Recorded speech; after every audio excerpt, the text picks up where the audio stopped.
طرح جرمنی سے ایک دوست کا بھجوایا ہوا سوال ہے. وہ لکھتے ہیں کہ ظہور امام مہدی علیہ السلام کے نشانات میں سے ایک عظیم الشان پیشگوئی کسوف و خسوف کے نشانات سے تعلق رکھتی ہے. ان کا سوال یہ ہے کہ اتنی عظیم الشان پیشگوئی پر مشتمل یہ حدیث امت مسلمہ کے کبار محدثین کی نظروں سے کیسے اوجھل رہی اور سیاستہ کی کسی کتاب میں شامل نہ ہوئی اور صرف امام دارقطنی نے اسے محفوظ کیا ہے جو کہ سیاستہ سے کم تر درجے کی کتاب سمجھی جاتی ہے. سیاستہ تو بعد میں پیدا ہوئی ہیں نا چیزیں. اصل بات یہ ہے کہ قرآن کریم میں اس پیشگوئی کا ذکر موجود ہے اور بائبل میں موجود ہے. تو حضرت صلی اللہ علیہ وسلم کے وقت سیاستہ کا تو وجود ہی کوئی نہیں تھا. جب قرآن میں موجود تھی تو پھر خدا نے خود ہی شہرت بخشی ہے اس کو، اور اس کی بنا دارقطنی کی حدیث پر نہیں ہے. جمع الشمس والقمر کہہ کے کس طرف اشارہ فرمایا گیا؟ سوال تو یہ ہے کس بات پر اکٹھے کیے جائیں گے؟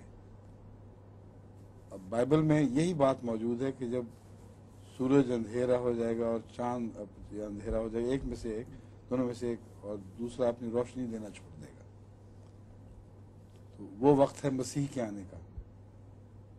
مہدی کے حوالے سے الگ حدیث صرف دراصل دونوں کو جوڑنے کی خاطر ہے، ورنہ اصل یہ مسیح کی آمد ثانی کی پیشگوئی ہے. سمجھے؟ اور قرآن کریم اور بائبل کے حوالے سے قطعی طور پر یہ مسیح کی آمد ثانی کی پیشگوئی ہے، جس کا ایک لقب حضرت صلی اللہ علیہ وسلم نے امام مہدی رکھا. تو یہ بتانے کے لیے کہ جب یہ نشان ظاہر ہوگا تو امام مہدی جو دراصل امت محمدیہ کا ہے وہ ظاہر ہو چکا ہوگا، اوپر سے کسی کے آنے کی انتظار نہ کرنا. اب باوجود اس کے کہ دارقطنی میں ہے اور سیاہ ستہ میں نہیں، لیکن اس حدیث کو اتنی شہرت ملی ہے کہ تمام دنیا میں مسلمانوں میں اس کا انتظار تھا. اور چاند سورج گرہن کے متعلق جو حضرت مسیح علیہ السلام نے بیعت لی ہے، اس کے بعد سے علماء کی طرف سے مسلسل مطالبہ چل رہا تھا، اور جو شہرت کی کمی تھی وہ انہوں نے پوری کر دی. ایک یہ ہے بنیادی بات کہ یہ حدیث دراصل اپنی ذات میں ہوتی یا نہ ہوتی، قرآن کریم اور اس سے پہلے اس کے تائید میں بائبل نے جو پیشگوئی کر رکھی تھی بڑی واضح ہے اس بات پر کہ مسیح کی آمد ثانی سے پہلے ایک عظیم نشان دکھایا جانے والا ہے. آمد ثانی کے وقت کہہ سکتے ہیں. دوسرا پہلو یہ ہے کہ حضرت مسیح علیہ السلام نے فرمایا ہے کہ وہ پیشگوئی جو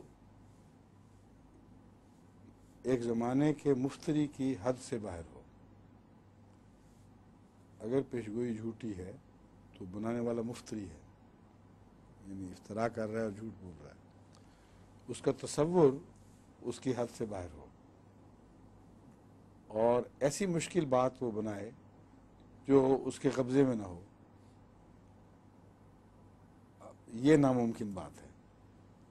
کیونکہ امام مہدی کی خواہش میں بہت سے فرقوں نے بہت سی حدیثیں گھڑی ہیں، اور حضرت مسیح موعود علیہ السلام فرماتے ہیں کہ جتنی مشتبہ احادیث اس موضوع پر اکٹھی ہو چکی ہیں شاید اور کہیں نہ ہو، یہاں تک کہ سارا معاملہ ہی درم برم ہو گیا. حضرت مسیح موعود علیہ السلام کو اپنی تائید میں ضرورت تھی، لیکن یہ ہے نا عظیم تقوی کہ جہاں حدیثوں کو مشتبہ پایا ہے، باوجود یہ کہ اس مضمون پر روشنی ڈال رہی ہیں اور بڑا اہم مضمون ہے. آپ نے فرمایا ہے سب سے زیادہ امام مہدی کے متعلق حدیثوں کے خلاف مسیح علیہ السلام نے لکھا ہے. بالکل وہ مشتبہ ہو چکا ہے سارا معاملہ. ایک ایسی حدیث ہے جو یہ ہے جس کو کوئی جھوٹا اپنی خاطر یا اپنے کسی آنے والے فرقے کے بھائی کی خاطر بنا ہی نہیں سکتا تھا،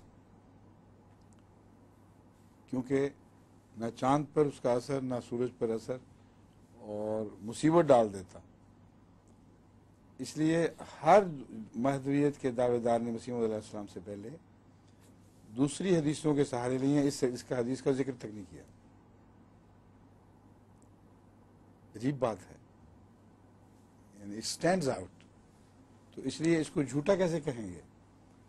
جھوٹے کی نفسیات کے خلاف ہے، اپنی خاطر یا اپنے دوستوں عزیزوں آنے والے پیاروں کی خاطر ایسی مشکل حدیث گھڑ لے کہ جس کا پورا کرنا نہ اس کے اختیار میں نہ اس کے دوست کے اختیار میں، کسی انسان کے اختیار میں نہ ہو۔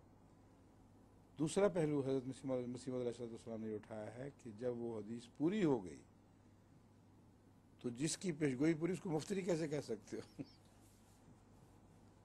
مفتری اس کو جھوٹے کو کہتے ہیں، اور حدیث گھڑنے والا تو بڑا مفتری ہے۔ تو وہ حدیث جو پوری ہو جائے اسی طرح اسی شان کے ساتھ مادی موجود ہو، دعوے دار ہو، انہی تاریخوں میں جو عجیب تاریخیں ہیں، جب سے حضرت رسول کریم صلی اللہ علیہ وسلم تشریف لائے ہیں اب تک صرف 6 دفعہ ایسے ہوا ہے کہ ان تاریخوں میں جو اول اور ان شرطوں کے ساتھ رمضان کے مہینے میں گرہن لگا ہو، ورنہ تاریخیں بدلتی رہی ہیں تھوڑی بہت۔ رمضان کے مہینے میں گرہن لگتا رہا ہے لیکن تاریخوں کے ہیر پھیر رہا ہے۔ تو ہمارے ان کے عزیز ہیں، کیا نام ہے؟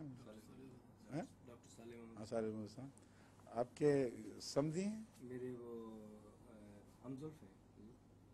ہمزلف ہیں، رائٹ۔ اور سمدھی بھی ہیں آپ کے بچے؟ سمدھی بھی۔ ٹھیک ہے، وہ بھول گئے تھے آپ۔ ہاں جی، انہوں نے اس پہ ریسرچ کی ہے بہت زبردست، وہ ہم شائع بھی کر چکے ہیں، اس کو دیکھ لیں آپ۔ اور وہ جو واقعہ ہوا ہے وہ کسی دعوے دار کے وقت میں نہیں ہوا، سمجھے؟ ایک ہی دفعہ 1400 سال اب گزر چکے ہیں، ایک ہی دفعہ یہ واقعہ ہوا کہ مہدویت کا دعوے دار کھڑا ہوا اور اس کے دعوے کے 5 سال بعد یہ حدیث پوری ہوگی پوری شان سے۔ بعض لوگ یہ کہتے ہیں کہ معین دکھاؤ یہ دعویٰ مہدویت کا کب کیا تھا، اس پہ میں بیان دے چکا ہوں، پہلے بھی پوری تفصیل سے ذکر کر چکا ہوں۔ اگر دعویٰ نہیں تھا تو غلو اعتراض کیوں کرتے تھے؟ اور ان اعتراضات کے جواب میں حضرت مسیح موعود علیہ السلام نے انکار کیوں نہ کیا؟ جھوٹے الزام لگا رہے ہیں، میں نے کہا مہدیوں نے کیا دعویٰ کیا ہے؟ ایک جگہ بھی نہیں فرمایا کہ مجھ پر یہ نشان واجب نہیں آ رہا کیونکہ میں نے دعویٰ کیا، نہ یہ نشان دکھانے کا میں حقدار ہوں، میں ذمہ دار ہوں۔ اور جب یہ نکلا ہے پہلا نشان وہ ظاہر ہوا ہے، یعنی چاند کو گرہن لگا ہے رمضان میں، تو حضرت مسیح علیہ السلام انتظار میں تیاری فرمانے لگے، لوگ دور دور سے آ رہے ہیں دیکھنے کے لیے، دعویٰ نہیں تھا تو یہ کیا ہو رہا تھا قصہ؟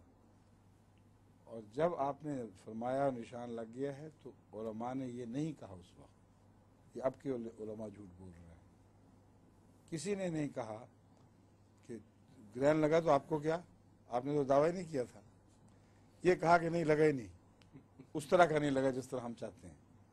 یہ تو بڑی کھلی بات ہے۔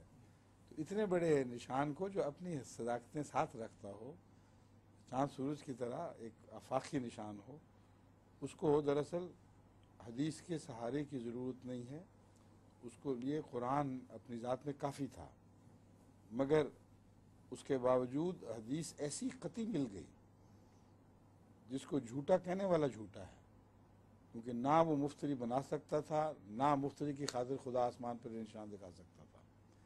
اس لیے محمد صلی اللہ علیہ وسلم کی عظمت کی حدیث کہ کہیں سے ملے، اسے قبول کرنا انسان کی شرافت اور ایمان کا تقاضا ہے، نہ کہ بہانے بنا کر رد کر دینا۔ رد ہو بھی نہیں سکتا، جو مرضی کر لو، تار کتنی ہو، جو مرضی نام رکھ لو، اس حدیث کو رد کرنے کی کوئی کہیں گنجائش ہی دکھائی نہیں دیتی، سمجھے؟